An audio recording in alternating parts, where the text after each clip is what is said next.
All right. Wow, look at that. That's a great collective. So thank you so much for coming. My name is Eva Woolridge. I'm one of the co-founders of Red Dot Campaign. We are here for the We Thrive 2018 event. It's our third annual art exhibition, and we are very happy and lucky to be here at Canal Street Market.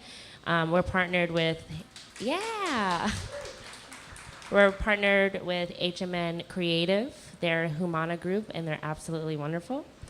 Today we are starting our first workshop, hands-on media with Hands Press and Posture Magazine. All right, first we have Chelsea and Arpan from Hands Press, a local Brooklyn newspaper that they've created. And we also have Asher and Winter here with Posture Magazine. All right, nice. This is a really good community. I feel good. I'm no longer nervous. First, really quickly, if you just want to introduce yourselves a little, I'm also more than happy to provide a bio, but I'm going to start with Winter first. First, everyone, what is the pronouns that you would like to use for today?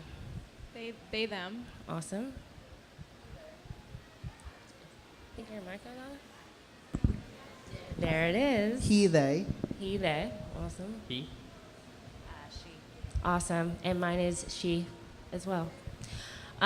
So Winter is the founder of Posture Magazine and a creative agency that's dedicated to the diversity and intersectionality in the media and advertising industry. Shortly after graduating with a BA in art history, which I highly respect because I love art history but never made it, from the University of Georgia, they worked at high-end art galleries in Manhattan and managing sales and the business operations of those galleries. After discovering the lack of media representation focused on elevating the marginalized identities, Winter decided to make a shift and launch Posture in 2013 to support the work of underrepresented creators and entrepreneurs. The magazine started as a blog, but now we're lucky to see it as a digital magazine, internationally distributed, an annual print magazine, podcast, membership community, and creative agency. So that is pretty dope. And Asher is here as well, a Brooklyn-based photographer with a background in fashion editorial, holds a BFA in photography from the School of Visual Arts, and his work has been published in W Magazine, Vogue, MTV, Logo TV, FTM Magazine, L'Oreal, Out Magazine, Days, and so many more. So we are very lucky to have you both here as well. And as I introduced Chelsea and Arpan again, now their creation of Hands Press was inspired off of a trip of New Orleans last year. Chelsea and Arpan came across the city's alternative newspaper, Anti-Gravity, in a coffee shop. Flipping through pages of offbeat perspectives on local art and culture, the pair had what they call a what-if moment. What if we did this? What if we did this in Brooklyn? What if they started a free newspaper like that for their community home back in Brooklyn? And so we're lucky to see and have them here with us today. Great. So first off, I want to just dive in deep really quickly and just ask what inspired, beyond the bio, what inspired your publications and beyond? If you two would like to start. Yeah, so when I moved here in 2012, shortly after school, I had recently come out as queer, and I was looking for other queer people in New York, and specifically like artists and people interested in fashion. And I immediately went looking for magazines that were highlighting these people, and at the time there was nothing. So I had a similar moment where I was like, this is crazy that this doesn't exist. We had the Out magazine or Go, and I felt like nothing was really diving into identity on a spectrum. It was very like gay boy or. So I launched Posture to specifically support LGBT women and people of color artists and designers and entrepreneurs. Yeah. And then how did you two partner together into developing Posture? A few years after the launch, I knew I needed help with our visual. I don't have a background in production and photography, although I did study a little photography, and Asher, that's his whole background. And we were part of a 6-month incubator media program that helped us with issue number 3. So I approached Asher at that time to come on for issue 3 to help up our visual quality and the quality of the magazine overall, and just take it to the next level. So Asher is our senior photo director at Posture. I think for me, okay, I'm not used to this. I don't think any of us, yeah. Let's be real. We're going to, we're not used to any of this. I was, I heard about Posture when Winter first got started, and I really fell in love with the concept. They can hear me. And eventually, over time, I got involved with Posture. I started off as a contributor, just photographing, and we'd meet and talk and so on. And I think for me, it was just, as what Winter said, there was a need for it. And I think that Posture just really needed community to come together with different backgrounds in the arts. And I was working commercially for so long and kind of tired as a trans person, not being respected, not people understanding my story or my everyday today. And Posture really gives a really, really safe space for that, just be who you are. And so that was, I don't know where I'm going with this, but part of me joining this and this having this great opportunity to be safe and have a good time doing it too. Beautiful. And giving back what I know in my profession. Beautiful. And for Hands, what was the New Orleans experience that really was like, okay, we have to make this in Brooklyn? Yeah. I think for us, a big part of it was knowing that we have a creative community that we belong in, but not necessarily part of a scene or anything. We just have a lot of friends who do various things, not even for their day jobs, just on the side. They're either photographers or they're writers or they want to be. And we wanted to create something like the what if moment started with, okay, what would we include in it? And we started a list of names of people that we know who would be able to contribute and what they could potentially contribute. And that list just started to keep going even with us just naming it. Yeah, we had a notebook that it was the first notebook when we found that other newspaper. We listed out all this stuff in it, and we literally had pages of just people we know, even people that we haven't seen in a couple of years, but we're like, oh, they could write something that would be really cool because I remember they were interested in this.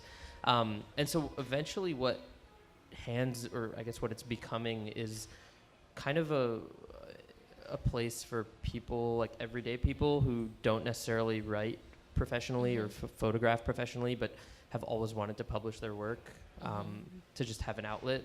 The general response we get from a lot of our friends is just oh my God, I haven't written since college because no one gave me a deadline, and we're giving people deadlines. and so they're getting excited about kind of exploring topics that they feel very close to, but haven't had the impetus or somebody breathing down their neck to write it, which is what we're doing. Yeah, and I think something about what we read or what we saw in Anti-Gravity was that none of the content felt super tense or very news-driven. It just felt like it was this alternative way of a community speaking to each other. And so, when we're thinking of all the friends that we have who are writers and have these just brilliant ideas, why don't we have something that can bring these people together? And in very my fashion, I was just actually we should do this. Yeah, we should do it actually now. Okay, so Christmas is here. People are off of work. They have free time. We should reach out to them now and make them write stuff and submit it to us by January, and then we can print it and we'll have it ready. So it kind of took off very quickly, and Arpan really pushed back and was like, no, we should take a minute and plan this out. But I think we both kind of got our way because it came out in March.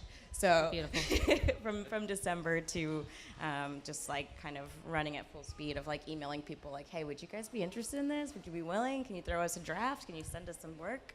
That is kind of how it came together. Oh, beautiful. Yeah. So inspiring. I do find being during like our political and social climate at the moment, I find that both of your publications have a unique way of inspiring others. There's like a undertone of inspiration. Like, how can we give people a voice? How can we ensure that we keep our spirits up, you know, despite what challenges and setbacks that we may be experiencing? I do have a question though. How do you avoid, say if you want to discuss something that may be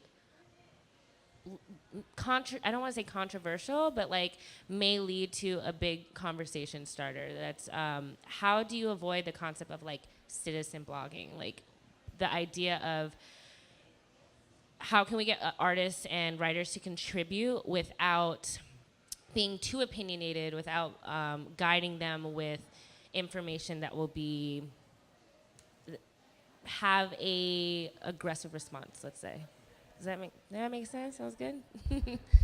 Yeah, I mean, very simply, and to be clear, we're on issue 6 right now, and we're still figuring out a lot along the way. We've been publishing monthly, and we finally brought on a team of like 2 other people to help us after 3 other people, sorry, after 6 issues of doing this by ourselves and like scrambling to figure it out. And one of the things that one of our managing editor has been really, really strong about is making sure that no piece, even if it comes from like a personal tone, is a personal piece. We want every piece to be able to be relatable to anyone who's reading it, even if the message or the experience starts with a personal touch. So a lot of our feedback in our edits have been like, cool, we love this story that you're telling, but I'm not you, and I haven't lived through what you've lived through, and there's a greater topic that you're just breaking the surface on. How can we take your personal story and expand it into something that anyone who's reading, whether they agree with it or not, can at least understand and relate to it without having known you or been in your shoes? Totally. We're kind of the opposite. Sorry. So Posture, we're not a news outlet. We are a platform for people to share their own stories. So what we primarily do are interviews, or we publish personal essays on highly, highly personal experiences. And sometimes that does cause upset when it's an experience where people don't agree with it, even if that's how someone's feeling, especially around identity or sexual trauma or how people carry these out. And those are, they can be very controversial and triggering topics. But our whole thing is we really like starting conversations and getting people to talk together, even if it's terrible and in the comments on social media.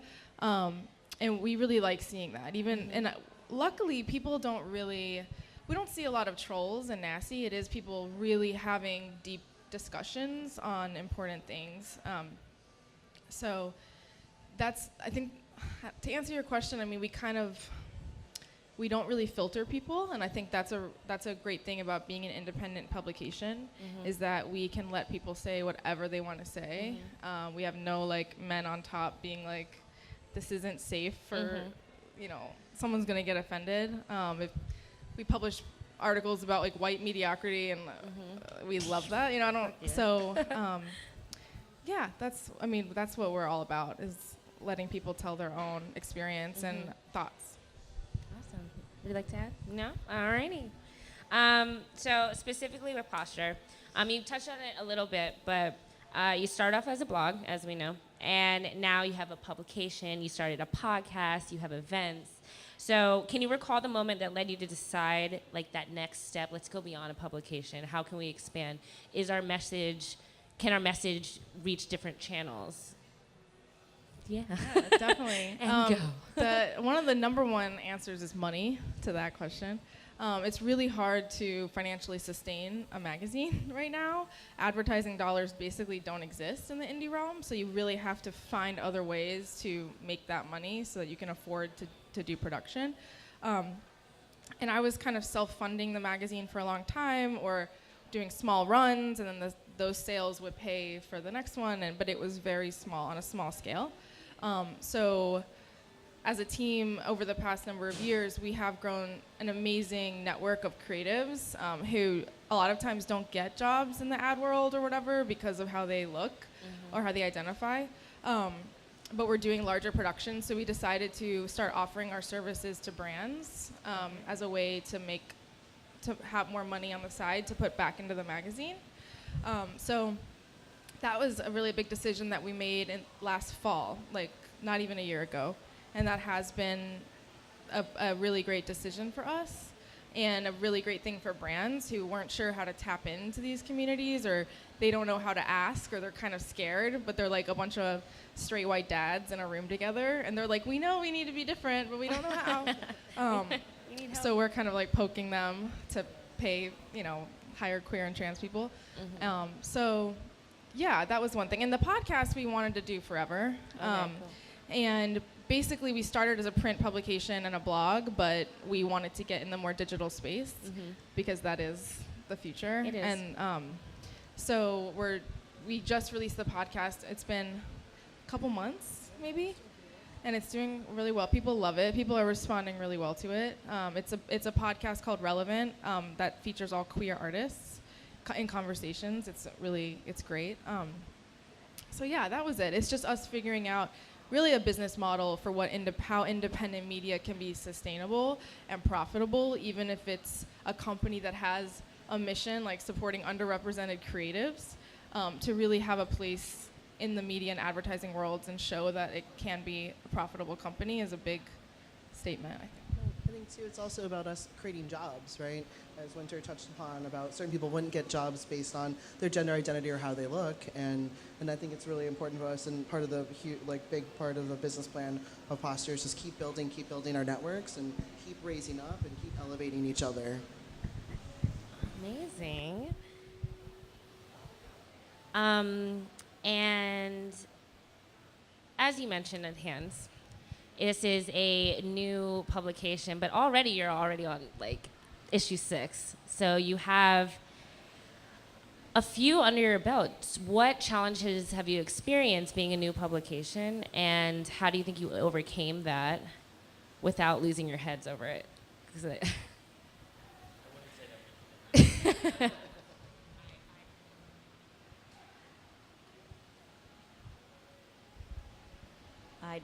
I didn't lose my head. I think Arpan did. But no, I keep saying that our biggest speed bump is motivation. And I think that's across the board. So basically, this is a paper that is a side project. It's a passion project. It is something that we cannot pay people to contribute to. So it's purely people who have the drive or passion to contribute to this thing that could become something but might not. And it's also, us motivating ourselves to. Am I speaking into this right?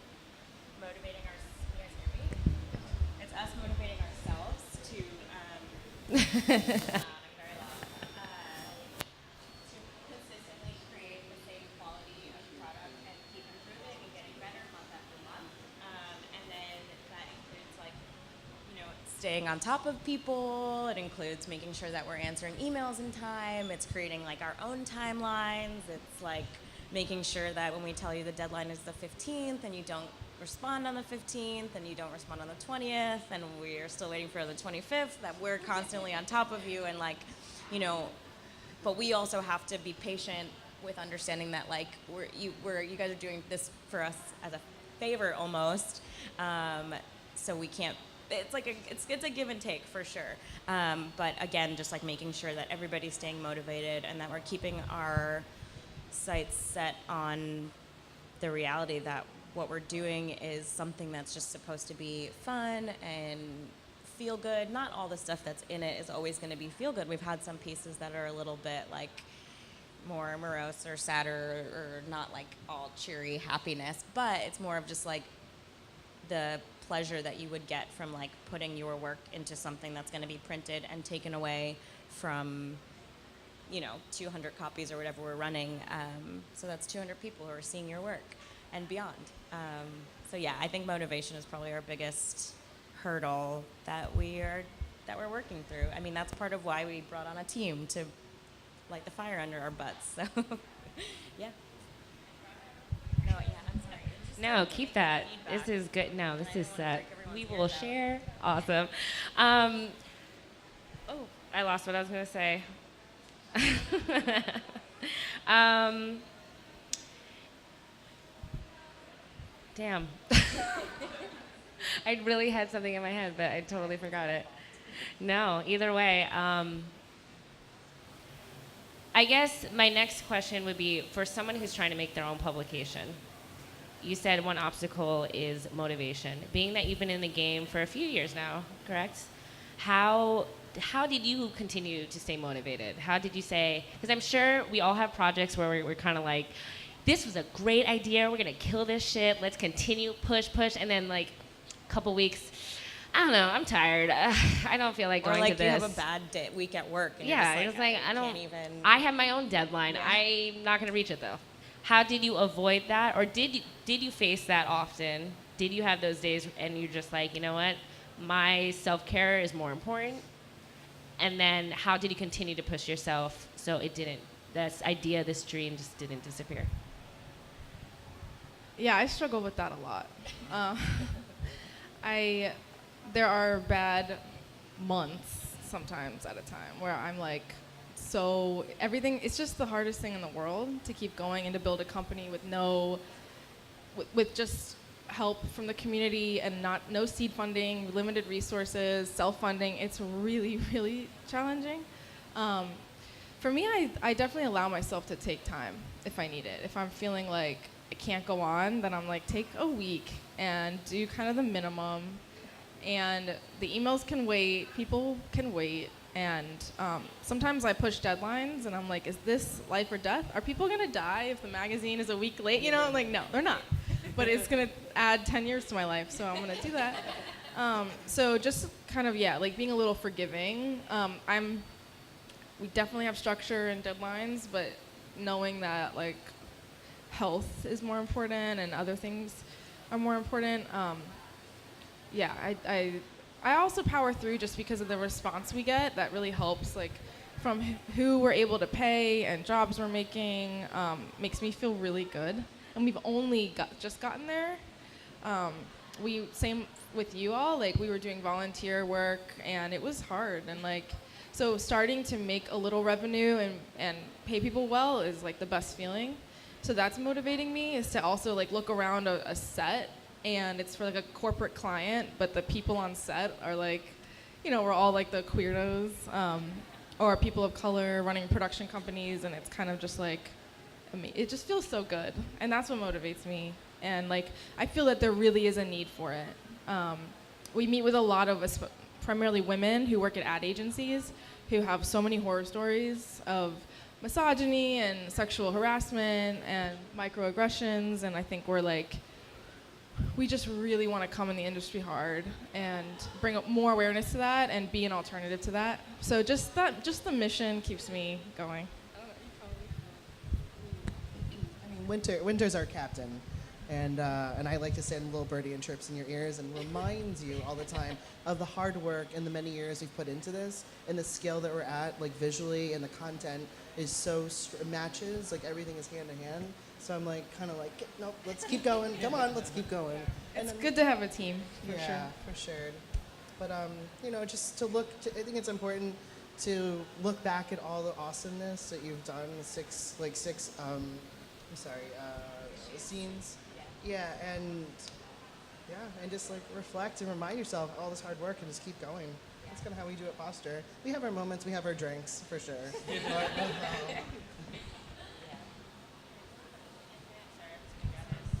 I bet office morale is great. Before we wrap up, does anyone have any questions in regards to like any specific projects that they might have, whether it's a publication or a smaller scale project that's unrelated or artistic, that you feel like you can get a great answer from these genius individuals that are making shit happen and popping off? There we go.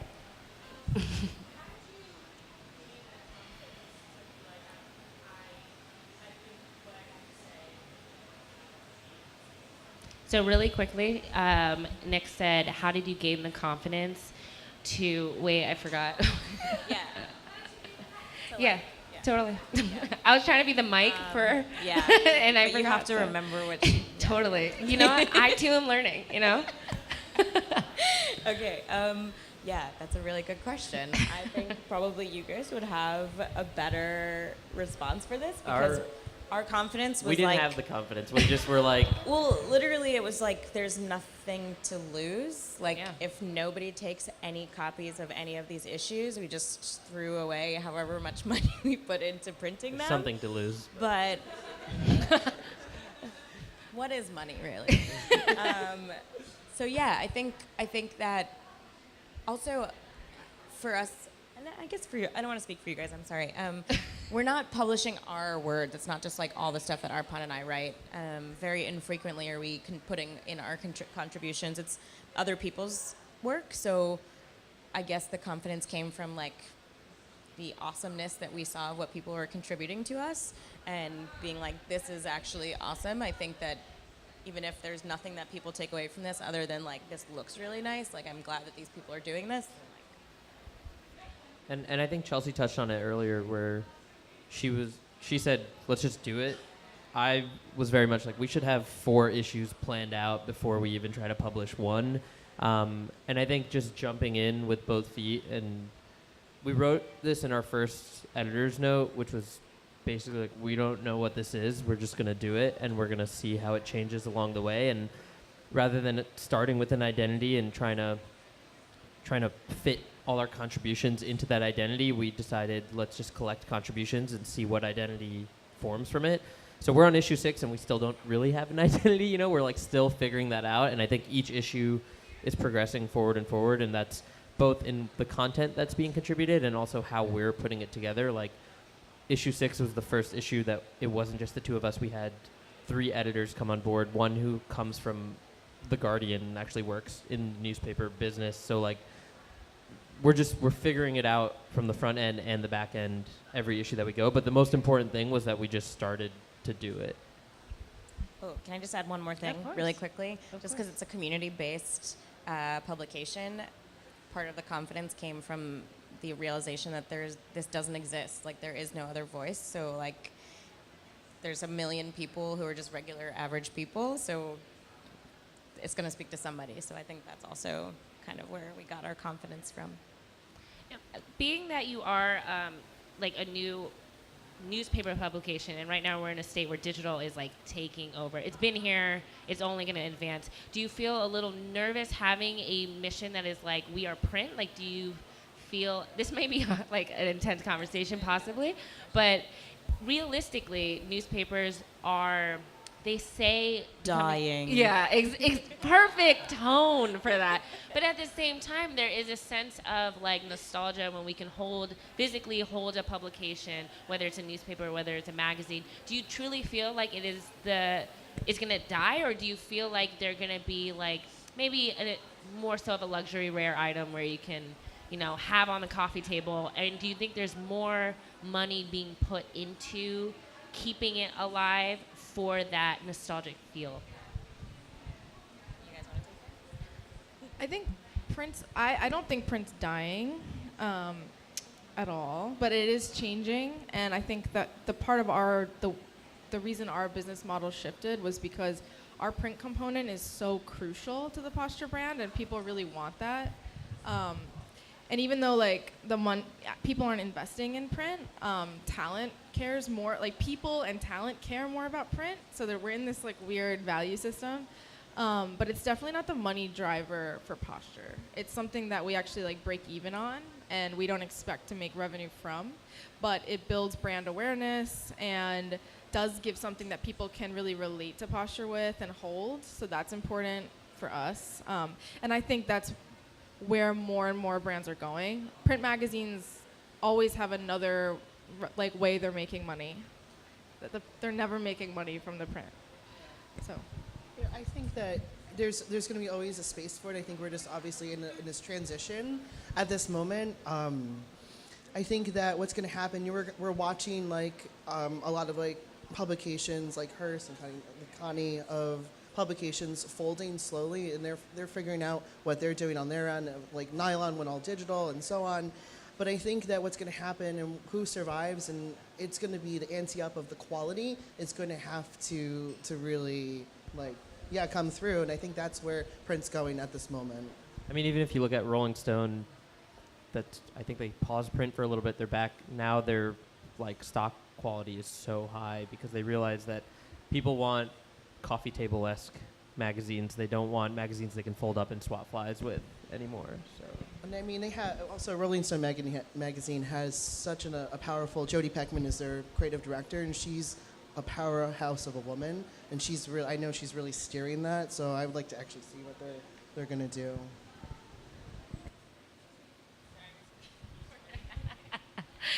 Does anyone else have any other questions specifically in regards to their projects again? Yeah? All right. You have one? No? All right. Damn. I was ready to run. She does not, but she is ready to run for it. Do you have any questions for us? I don't know. I just wanted to make sure that we touch all bases. Fabulous. Well, I first want to thank you all again. Before we wrap this up, is there anything that you guys are working on that you want everyone to know? You can give yourself a little, good job. I'm going to talk about myself, talk about a brag. But any of that stuff? Well, we're selling magazines over there, and we also have a new membership community. It's kind of our subscription model. It's $45 a year, and you can take home a print magazine, and you also get special invites to networking events. And we do regular networking events with partner publications in the indie space, trying to bring together all kinds of people in the creative industries. And you can also sign up for our newsletter for updates. We also have copies of issue 6, which just hit print. So you guys can pick them up for free. And also, if anybody is a writer or photographer or illustrator or any sort of creator and you are interested in contributing to Hands, you can reach out to us. The contact information is in the issue, but it's fingers@handspress.com. And you can also follow us at Hands Press, only on Instagram and Facebook, but that's for the old people. We're not very digital. We're print. It's just pictures of hands, but you can follow us. I just want to thank you all again for joining us for our first workshop. There's a few more coming up. We have one happening in about 15 minutes.